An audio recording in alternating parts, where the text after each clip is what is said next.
Let's open to Matthew chapter 24, and we will pick up where we left off last week. So Matthew chapter 24 and verse 6 says, "And ye shall hear of wars and rumors of wars. See that ye be not troubled, for all these things must come to pass, but the end is not yet." So in their question in verse 3 is, what shall be the sign of thy coming and of the end of the world? So the first possible sign that we could find here would be what we talked about last week in verse 5. For many shall come in my name, saying, I am Christ, and shall deceive many. So if we consider that to be a sign, then we could say a second sign is in verse 6. Ye shall hear of wars and rumors of wars. And we've talked about that date that many give for the fulfillment of these things. They say is in 70 AD. And I mentioned last week that one of many arguments that I would use against that date is if you read in the book of Acts, you really don't find verse 5 taking place in the book of Acts. You don't find many saying I am Christ in the book of Acts. And then the same thing when we come to verse 6, when you read the book of Acts, I think it's significant that there's no mention really of wars and rumors of wars in the book of Acts. And the book of Acts takes us up to about 62 AD. So you would think if these things were fulfilled in 70 AD, you would think that in the book of Acts, you would see these wars and rumors of wars. But if we go back to the very beginning of human history, of course, there have always been wars and rumors of wars at one place or another. So if we just look at this statement in a very general sort of way in verse 6, it's not helpful at all. Because again, this has been true since there have been nations, there have been wars and rumors of wars.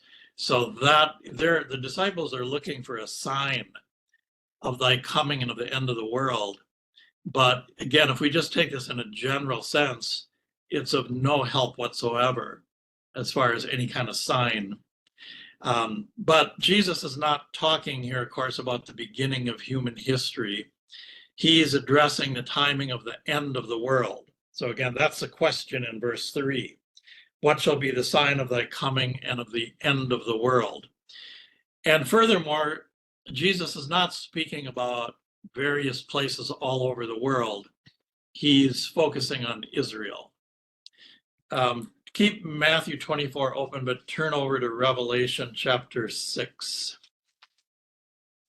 And I mentioned last week that there are many commentators and preachers who connect these verses in Matthew 24 with the seals at the beginning of Revelation chapter 6.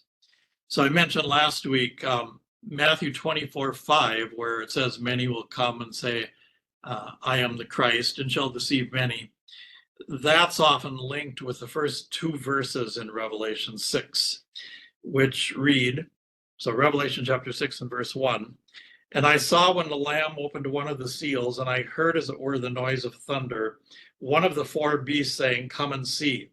And I saw and behold a white horse, and he that sat on him had a bow, and a crown was given unto him, and he went forth conquering and to conquer.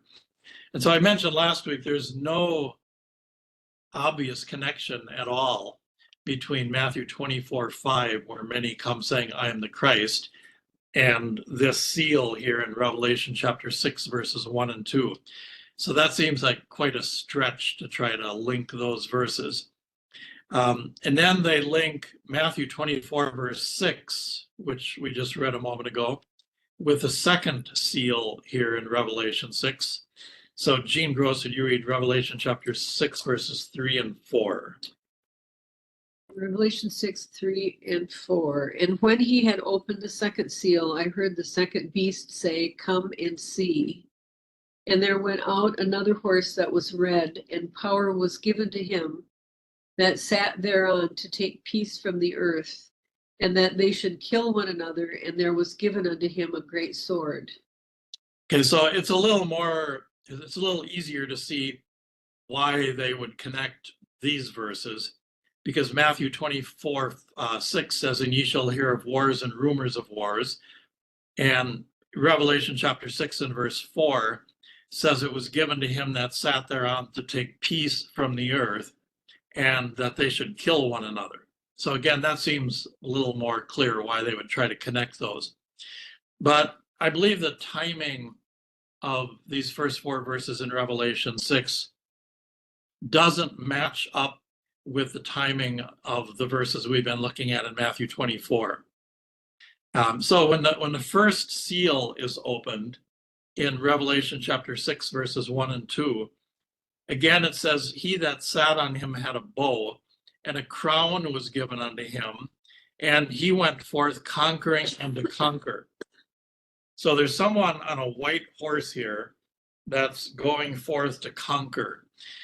And there are several interpretations of these 4 horsemen, and I'm not going to spend a long time on this now.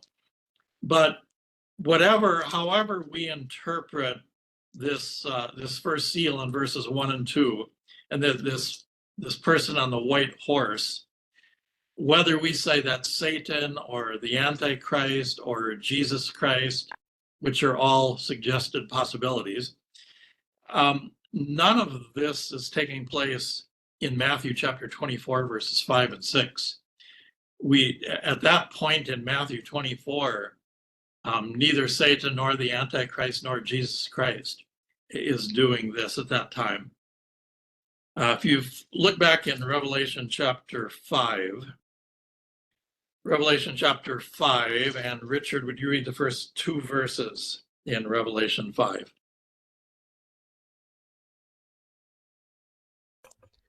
Okay.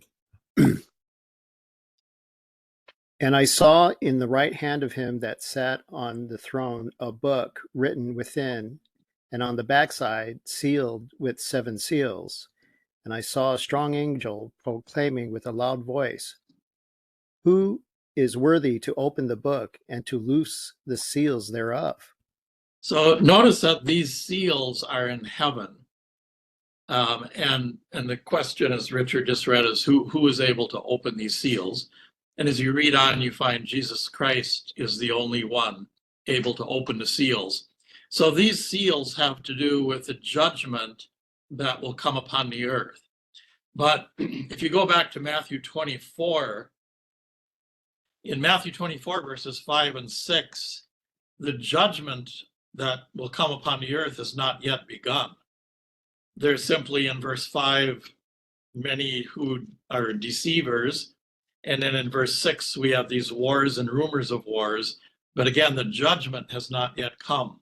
So it doesn't match up with the timing of these first 2 seals in Revelation 6. So looking again at Matthew chapter 24 and verse 6, and ye shall hear of wars and rumors of wars. So several times during my life, I've seen Christians, sometimes they get real excited when there's wars or rumors of wars, because they think Jesus is coming soon, and they're real excited about that.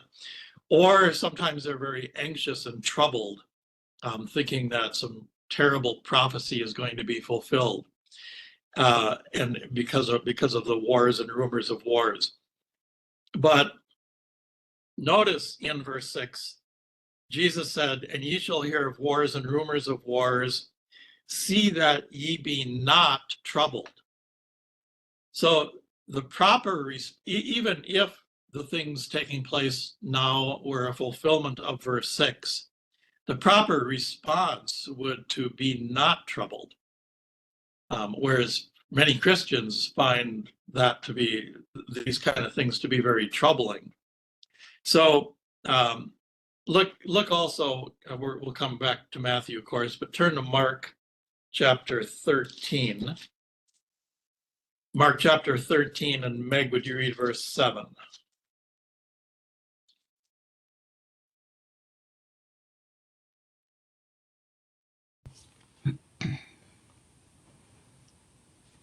Mark 13:7. And when ye shall hear of wars and rumors of wars, be ye not troubled, for such things must needs be, but the end shall not be yet. So again, here in Mark, when he talks about wars and rumors of wars, he says, be not troubled. Turn to Luke chapter 19. So obviously, since Jesus tells them, be not troubled, there's clearly some reason why they would be troubled. So specifically, what would trouble them? What would they be troubled about? Luke chapter 19, and beginning in verse 41. And when he was come near, he beheld the city and wept over it, saying, if thou hadst known, even thou, at least in this day, in this thy day, the things which belong unto thy peace, but now they are hid from thine eyes. For the days shall come upon thee, that thine enemies shall cast a trench about thee, and compass thee round, and keep thee in on every side, and shall lay thee even with the ground, and thy children within thee. And they shall not leave in thee one stone upon another, because thou knewest not the time of thy visitation. So this is the things that they're concerned about. This is why they would be troubled when they hear about wars and rumors of wars. And so the issue that troubles them is enemies coming upon Jerusalem. And then also, while we are in Luke, turn to chapter 21 in Luke. Luke chapter 21, and Dennis, would you read verse 9? Luke 21:9. But then ye shall hear of wars and commotions. Be not terrified, for these things must first come to pass, but the end is not by and by. So again, here they're told that they will hear of wars and commotions, and the instruction is be not terrified. Okay, then go back to Matthew 24. So again, in Matthew 24 and verse 6, and ye shall hear of wars and rumors of wars. See that ye be not troubled, for all these things must come to pass.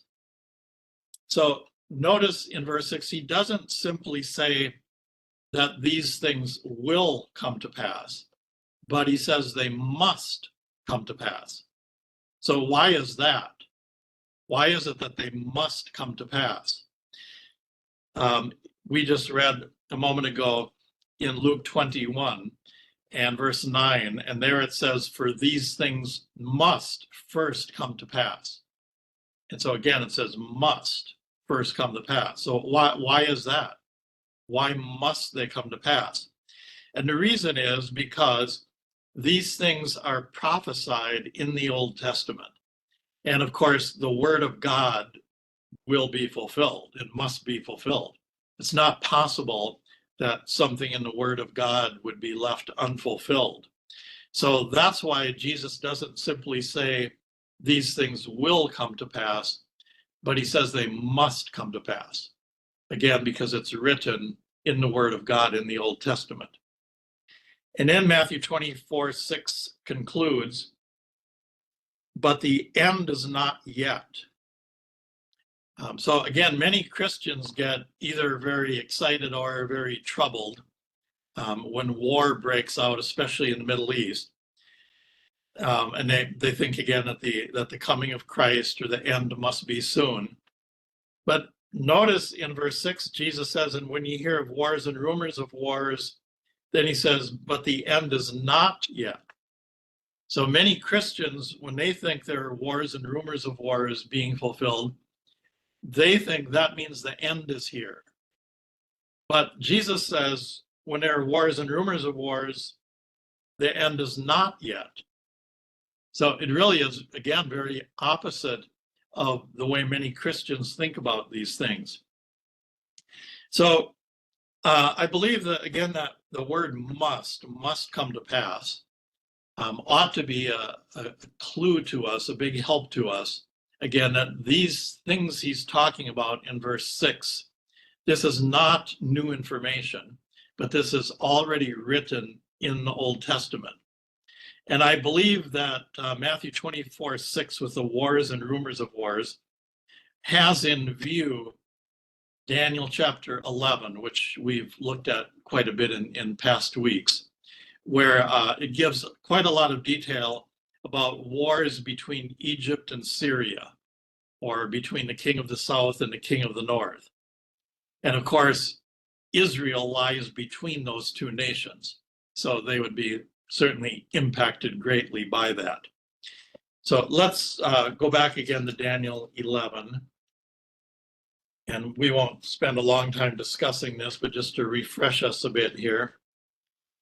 Daniel chapter 11, and I believe, I'll read a few verses here, and I believe this is what Jesus is talking about when he says, ye shall hear of wars and rumors of wars. It's when these things in Daniel 11 begin to be fulfilled. So Daniel chapter 11, beginning in verse 5. And the king of the south, so that would be Egypt, shall be strong, and one of his princes, and he shall be strong above him and have dominion. His dominion shall be a great dominion. And in the end of years they shall join themselves together. For the king's daughter of the south shall come to the king of the north, and that would be Syria, to make an agreement. But she shall not retain the power of the arm, neither shall he stand, nor his arm, but she shall be given up, and they that brought her, and he that begat her, and he that strengthened her in these times. But out of a branch of her roots shall one stand up in his estate, which shall come with an army, and shall enter into the fortress of the king of the north, and shall deal against them, and shall prevail, and shall also carry captives into Egypt after their gods, with their princes, and with their precious vessels of silver and of gold. And he shall continue more years than the king of the north. So the king of the south shall come into his kingdom, and shall return into his own land. But his sons shall be stirred up, and shall assemble a multitude of great forces. And one shall certainly come and overflow and pass through. Then shall he return and be stirred up even to his fortress. So here you see some prophecy about war between Egypt and Syria.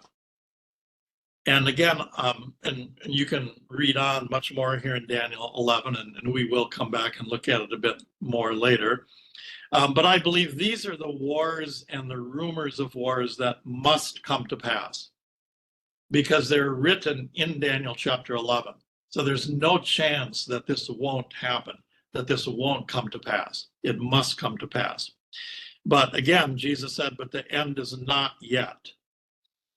Before we go back to Matthew, look in Daniel chapter 11.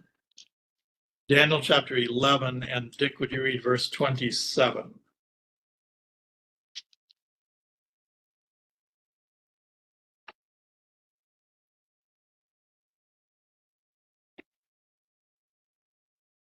Okay, Daniel 11:27. And both these kings' hearts shall be to do mischief, and they shall speak lies at one table, but it shall not prosper. For yet the end shall be at the time appointed. So he says, the end shall be at the time appointed. So the end here in Daniel and in Matthew is speaking of something specific, obviously. And here in Daniel 11, it says the end shall be at the time appointed. And in Matthew 24:6, clearly that's not the time appointed, because Jesus said the end is not yet. Okay, then go back again to Matthew 24. Matthew 24 and verse 7 says, for nation shall rise against nation, and kingdom against kingdom, and there shall be famines and pestilences and earthquakes in diverse places. So now in verse 7, Jesus said, for nation shall rise against nation, and kingdom against kingdom. And again, many Christians have interpreted verse 7 in such a way that whenever war breaks out, they think that's a fulfillment of verse 6 and verse 7. And so verse 7, as you might imagine, was frequently mentioned by Christians during World War I. They thought, this is it. This is the fulfillment of verses 6 and 7. And then also World War II again. But the context here in Matthew 24 regards Jerusalem. And so there are a couple of Old Testament passages that use similar language to what Jesus uses here in verse 7, where he says, for nation shall rise against nation and kingdom against kingdom.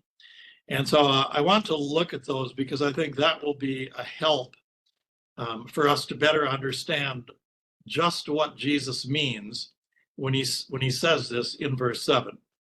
And so first, let's go back to 2 Chronicles. 2 Chronicles chapter 15. And again, we're just looking for similar language in the Old Testament to when Jesus said, for nation shall rise against nation and kingdom against kingdom. So in 2 Chronicles chapter 15, and I'm going to begin reading in verse 1. And the Spirit of God came upon Azariah, the son of Oded, and he went out to meet Asa and said unto him, hear ye me, Asa, and all Judah and Benjamin. The Lord is with you, while ye be with him. And if ye seek him, he will be found of you. But if ye forsake him, he will forsake you. Now for a long season, Israel hath been without the true God, and without a teaching priest, and without law. But when they in their trouble did turn unto the Lord God of Israel, and sought him, he was found of them. And in those times there was no peace to him that went out, nor to him that came in. But great vexations were upon all the inhabitants of the countries. And now notice verse 6. And nation was destroyed of nation, and city of city, for God did vex them with all adversity. Be ye strong, therefore, and let not your hands be weak, for your work shall be rewarded. So he says, and in verse 6, and nation was destroyed of nation, and city of city, for God did vex them with all adversity. So that's kind of similar to the language that Jesus used in Matthew 24:7. But clearly, if you take time to look at the context here in 2 Chronicles 15, this has nothing to do with North America or South America or Europe and so forth. The furthest that you could go geographically here in 2 Chronicles 15 would be to extend it to Ethiopia. If you look back in 2 Chronicles chapter 14, 2 Chronicles chapter 14, and Sally, would you read verse 12?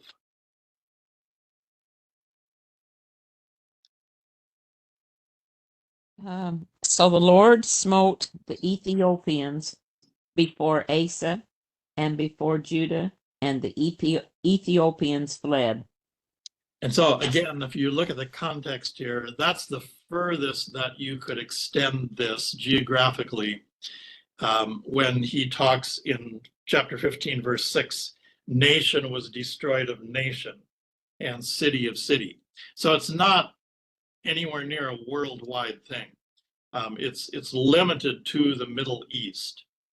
Okay, then a second passage, turn to Isaiah chapter 19. And here again, there's language similar to what Jesus used in Matthew 24:7. So Isaiah chapter 19, and beginning in verse 1. The burden of Egypt. Behold, the Lord rideth upon a swift cloud, and shall come into Egypt. And the idols of Egypt shall be moved at his presence, and the heart of Egypt shall melt in the midst of it. And I will set the Egyptians against the Egyptians, and they shall fight every one against his brother, and every one against his neighbor. And now notice the end of verse 2, city against city, and kingdom against kingdom. And the spirit of Egypt shall fail in the midst thereof, and I will destroy the counsel thereof, and they shall seek to the idols and to the charmers, and to them that have familiar spirits, and to the wizards. And the Egyptians will I give over into the hand of a cruel Lord, and a fierce king shall rule over them, saith the Lord of hosts. So in verse 2, in Isaiah 19, verse 2, we find the phrase city against city and kingdom against kingdom. And so Jesus said in Matthew 24:7, for nation shall rise against nation and kingdom against kingdom. But this passage here in Isaiah 19 is regarding civil war in Egypt. So it's not worldwide by any stretch of the imagination. And this is not even extensive through the Middle East. This is civil war in Egypt. So this passage tells us that the phrase kingdom against kingdom does not necessarily even refer to one nation fighting against another nation, or one kingdom fighting against another kingdom in the sense of separate nations or separate countries. Because here you have, again, civil war in Egypt. You have one nation fighting against itself, and a kingdom fighting against itself. So Matthew, so when we look at these similar language in the Old Testament, it certainly does not indicate that this phraseology has to be worldwide, nor even that it has to extend throughout the Middle East. So Matthew chapter 24 and verse 7 is not speaking about World War I. It's not speaking about World War II. And it's not speaking about what's going on today in Ukraine and Israel. And by the way, that Ukraine and Israel get almost all of the media attention, but there are terrible wars that have been going on for quite some time in a number of other places in the world, in Libya and Sudan and Yemen and a number of places. And the media hardly mentions that, but but that's not what Matthew chapter 24 and verse 7 is speaking about. Look in Daniel chapter 8. Daniel chapter 8, and Aaron, would you read verse 22? Daniel chapter 8, verse 22.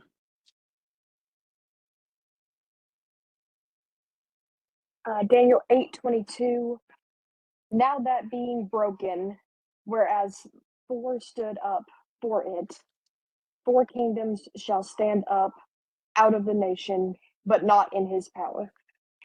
So I believe Matthew 24:7 is more in line with what we see here in Daniel chapter 8, verse 22, where it says that four kingdoms shall stand up out of one nation. So again, that terminology, nation against nation, kingdom against kingdom, in no way requires us to say that that's worldwide, or again, even throughout the Middle East. So the Middle East nations and the kingdoms in the Middle East, if you recall, we've talked about, they will be broken up into a number of different nations and kingdoms before these things are fulfilled. So go back to Daniel chapter 11. So, for example, we've mentioned that modern day Jordan will be broken up or divided up into Moab, Edom, and Ammon before these things take place. So today that's one nation.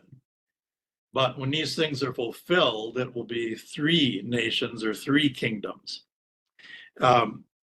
So in Daniel chapter 24 and verse 7, again, nation shall rise against nation, kingdom against kingdom.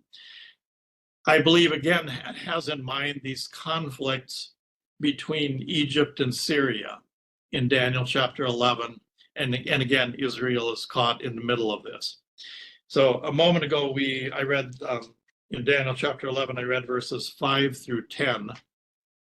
So let's just read on a little bit further. Daniel chapter 11 and continuing in verse 11. And the king of the south, and again that's Egypt, shall be moved with choler, and shall come forth and fight with him, even with the king of the north, again Syria. And he shall set forth a great multitude, but the multitude shall be given into his hand. And when he hath taken away the multitude, his heart shall be lifted up, and he shall cast down many 10,000s, but he shall not be strengthened by it. For the king of the north shall return, and shall set forth a multitude greater than the former, and shall certainly come after certain years with a great army and with much riches. And in those times there shall many stand up against the king of the south. Also the robbers of thy people shall exalt themselves to establish the vision, but they shall fall. So the king of the north shall come and cast up a mount and take the most fenced cities, and the arms of the south shall not withstand, neither is chosen people, neither shall there be any strength to withstand. So as you read here in Daniel chapter 11, excuse me, you see there's constant conflict between these two nations or these two kingdoms. And then these conflicts, so I read up through verse 15. So in Daniel chapter 11, would Bonsinger Joyce read verse 16? 16.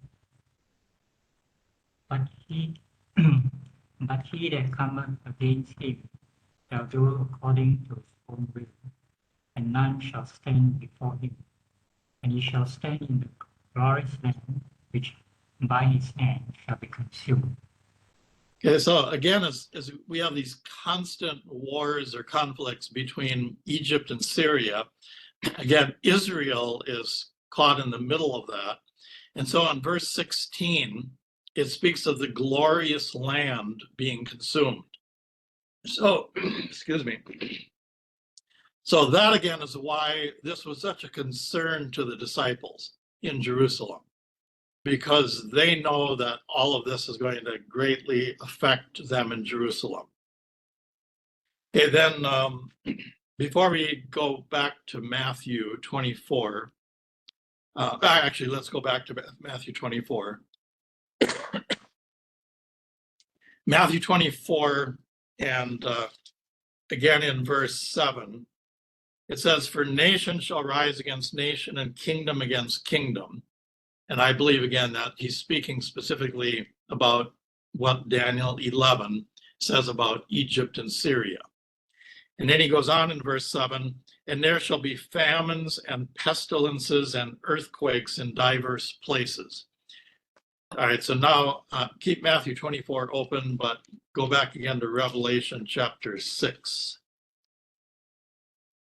And again, there are many who try to link these verses in Matthew 24 with the seals in Revelation chapter 6.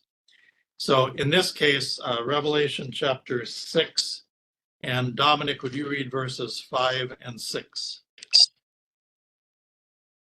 And when he had opened the third seal, I heard the third beast say, Come and see. And I beheld, and lo, a black horse, and he that sat on him had a pair of balances in his hand.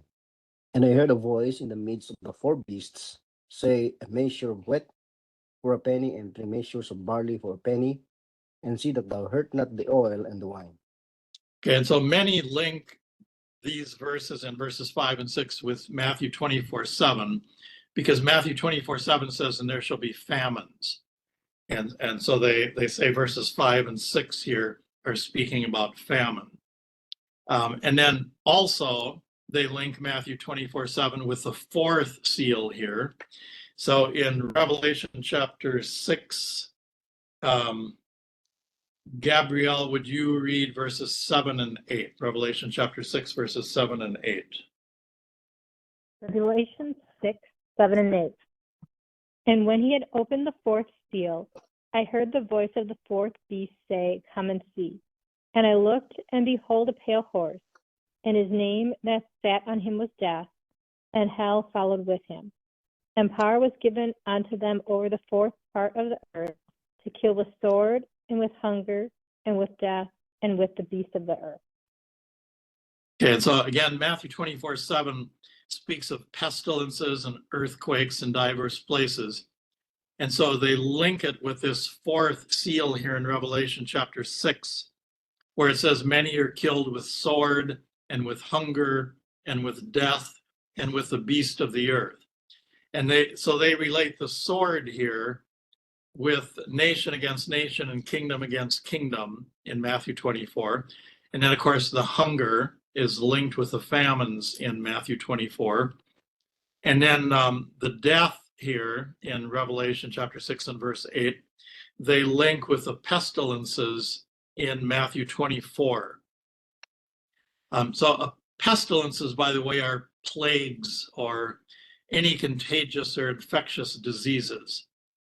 And also, while I think of it, in Matthew 24:7, the NIV omits pestilences.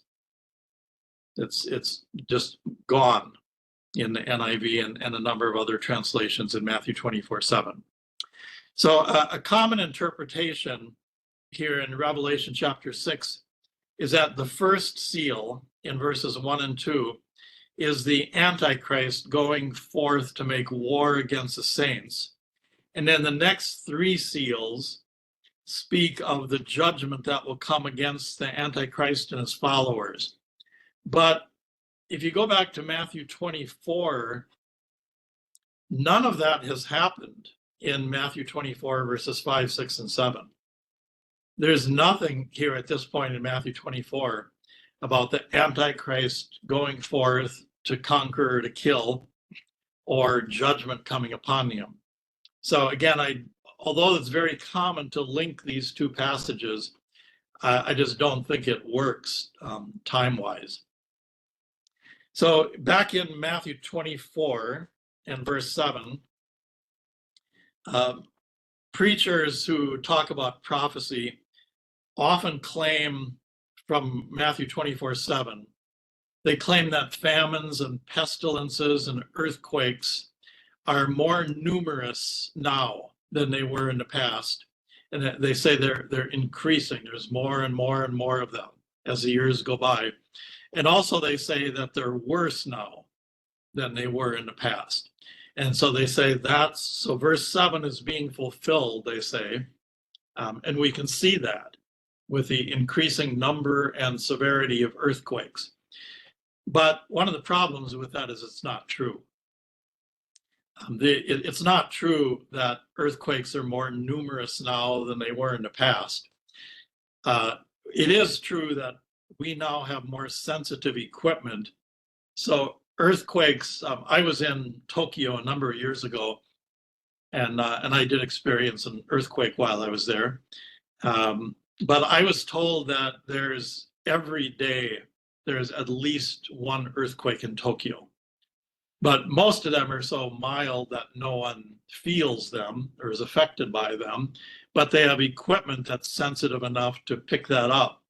So for that reason, some people might think there are more now, but it's simply because of the technology we have. And it's also not true that they're getting worse as years go by. If you study some history, and of course, we don't have real accurate accounts of all of the earthquakes in all of history, but there are some horrible earthquakes that took place in the past. So it's not true that there are more of them now, and it's not true that they're worse now. And the same thing then with pestilences in verse 7. It's not true that there are more pestilences now or that they're worse now. And then, and the same thing with famine in verse 7. None of those things are increasing in number or in severity compared to past human history.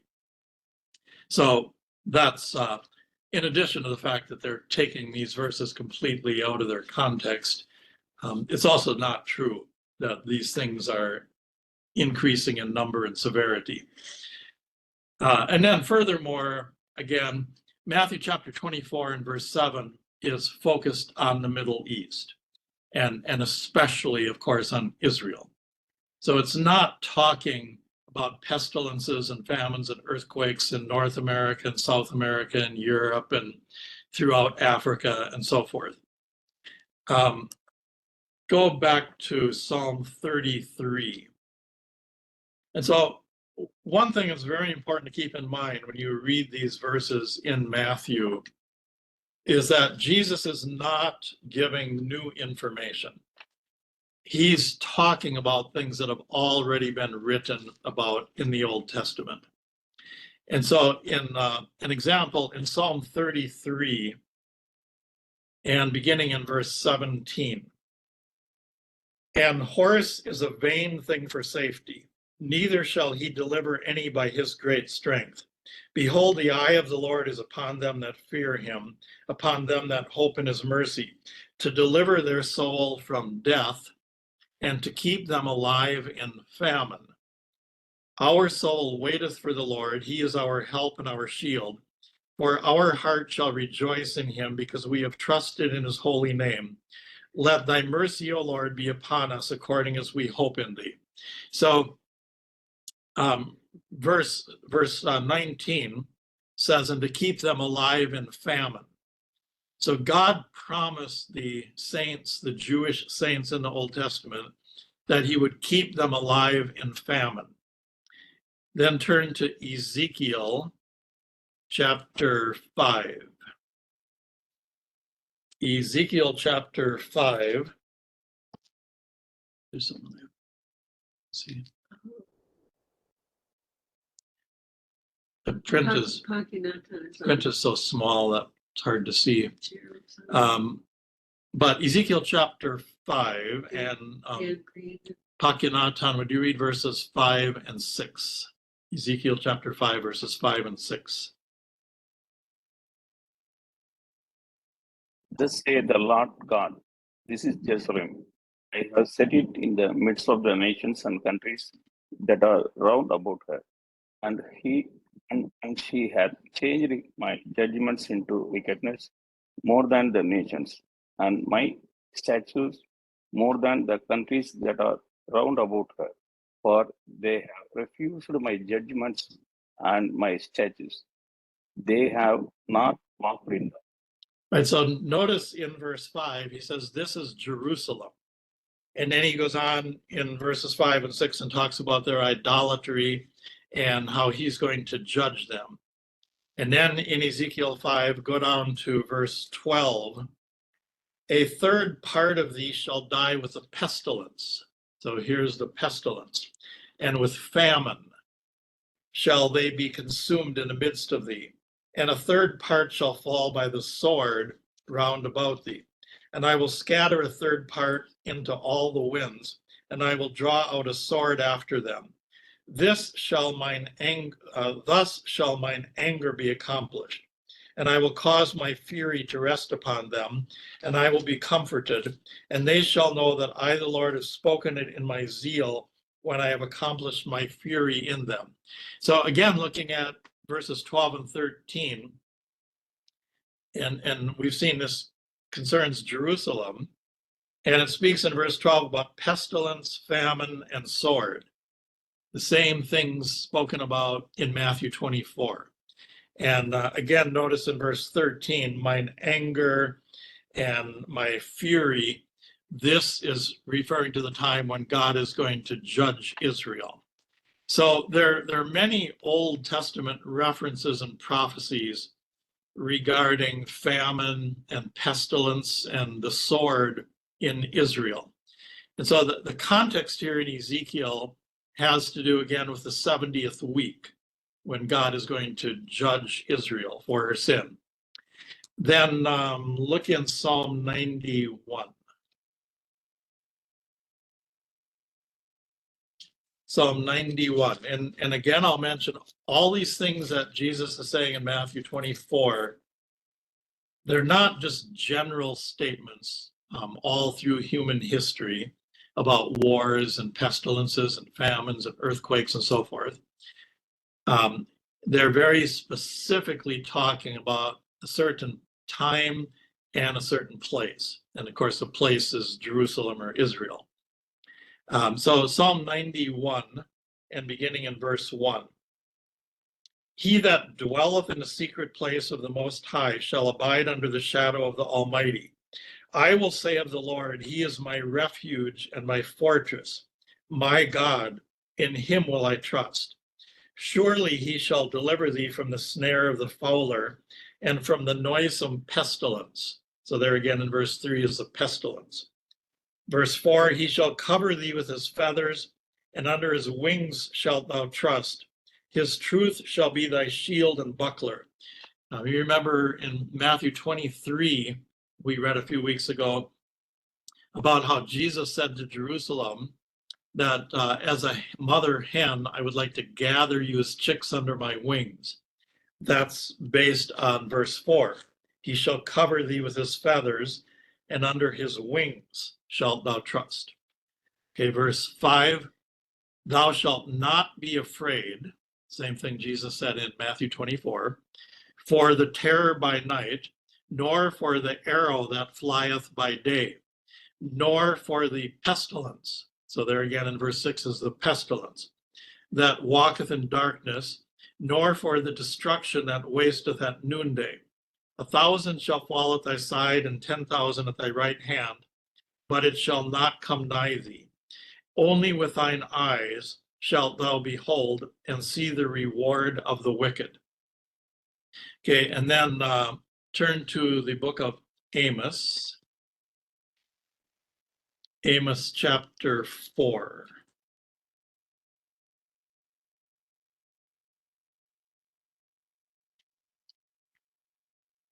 Right, Amos chapter 4, and I'll begin reading in verse 6. And I also have given you cleanness of teeth in all your cities and want of bread. So notice here's the famine, want of bread in all your places. Yet have ye not returned unto me, saith the Lord. And also I have withholden the rain from you, when there were yet 3 months to the harvest. And I caused it to rain upon one city, and caused it not to rain upon another city. One piece was rained upon, and the piece whereupon it rained not withered. So there's again famine. Verse 8, so 2 or 3 cities wandered into one city to drink water, but they were not satisfied. Yet have ye not returned unto me, saith the Lord. I have smitten you with blasting and mildew. So there's again pestilence. When your gardens and your vineyards and your fig trees and your olive trees increased, the palmer worm devoured them. Yet have ye not returned unto me, saith the Lord. I have sent among you the pestilence, after the manner of Egypt. Your young men have I slain with the sword, and have taken away your horses, and I have made the stink of your camps to come up unto your nostrils. Yet have ye not returned unto me, saith the Lord.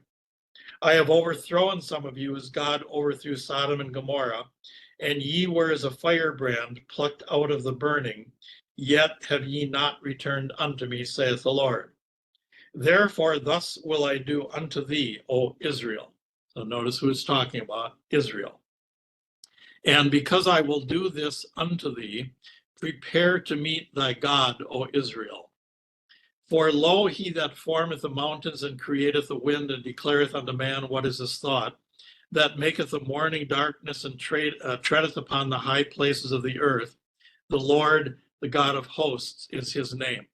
And so again, here you see the mention of famine and pestilence. And so you can go back to Matthew 24.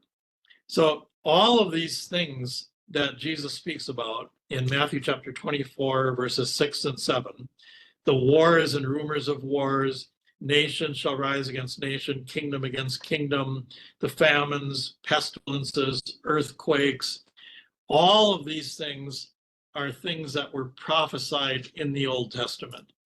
And all of them are particularly affecting Israel. So there's no reason whatsoever to extend Matthew chapter 24, verses 6 and 7 to all of the world. In fact, much of it doesn't even extend through the Middle East. At the end of verse 7, it says in diverse places. That refers to diverse places in Israel and in the Middle East. If you noticed, we just read in Amos, it talked about it'll rain on one city, but not on another city. So that's what it's talking about. These things will take place in diverse places. But again, there's nothing to suggest that we should interpret this to be worldwide. And then again, we must keep in mind the timing here. So in Matthew chapter 24, verses 4 through 7, keep in mind that at the end of verse 6, Jesus says, but the end is not yet. And then look in, we'll stop here in a moment for today, but look in Mark chapter 13.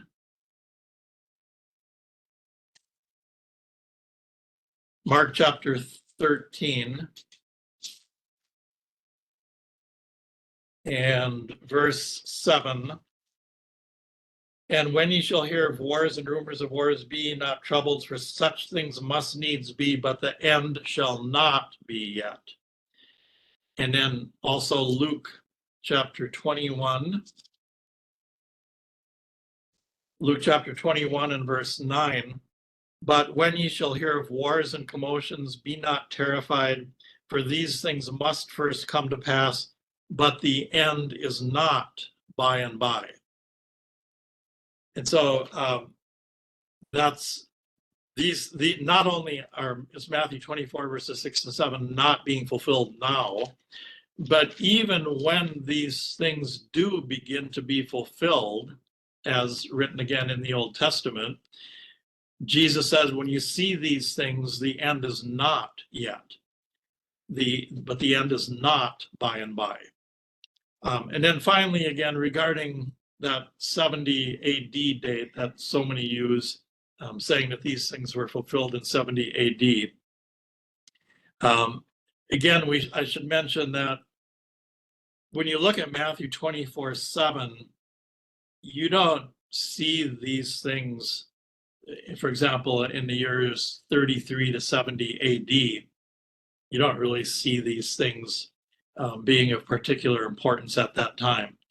So again, if that 70 AD was correct, I would think that we should see these things in verse 7 prominently in the book of Acts, but that's not the case. All right, thank you all. We will stop there for today. Thank you, Dan. Bye, Welcome. Jean. Good Bye. night, everyone.